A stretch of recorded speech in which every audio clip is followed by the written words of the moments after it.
ছোটবেলায় রান্নাবাটি খেলার সময় ভাবতাম মুড়িঘণ্ট রান্না করতে বুঝি মুড়ি লাগে। বড় হয়ে সে ধারণা ভেঙে গেল। তখন বুঝলাম এখানে আসলে মুড়ি বলতে মাছের বুড়োকে বোঝানো হয়।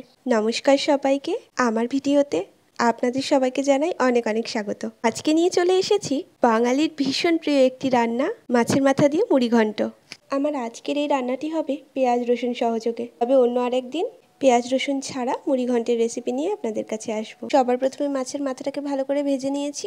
তারপর কড়াইতে তেল গরম করে দিয়ে দিয়েছি গোটা জিরে, এলাচ, দারচিনি ও একটি তেজপাতা। আমাদেরকে লক্ষ্য রাখতে হবে যাতে ফোড়নটি পুড়ে না যায়।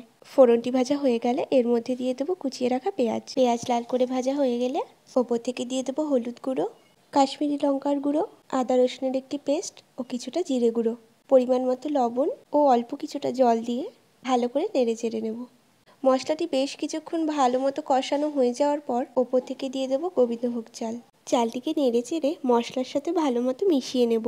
কিছুক্ষণ নাড়াচাড়া করে ওপর থেকে দিয়ে দিলাম কিছুটা পরিমাণে জল। খুব বেশি জল দেব না, আর আপনারা চাইলে এখানে গরম জলও ইউজ করতে পারেন। বেশ কিছুক্ষণ নাড়াচাড়া করার পর ওপর থেকে দিয়ে দিলাম আগে থেকে ভেজে রাখা আলু ও মাছের মাথাগুলো। তারপর ওপর থেকে দিয়ে দেবো বেশ খানিকটা জল। জল দেওয়ার পর একটা ঢাকনা দিয়ে বেশ কিছুক্ষণের জন্য ঢেকে রাখবো। প্রায় 3-4 মিনিট পর ঢাকনা তুলে দেখব বেশ খানিকটা জল শুকিয়েছে, কিন্তু এখনও অনেকটা জল রয়ে গেছে।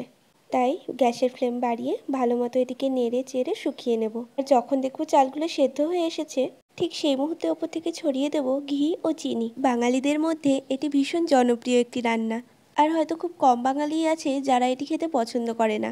আপনাদের কাছে অনুরোধ রইল, একবার হলেও বাড়িতে এইভাবে একদিন রান্না করে দেখবেন। আশা করছি আপনাদের বাড়ির সকলে ভীষণ পছন্দ করবে। অনেকে তো আবার এটিকে শুধু শুধু খেতেও ভীষণ পছন্দ করে, আর এইভাবে রান্না করলে গ্যারান্টি দিয়ে বলছি আপনার বাড়ির ক্ষুদে থেকে বড় সকলে খুশি হবে।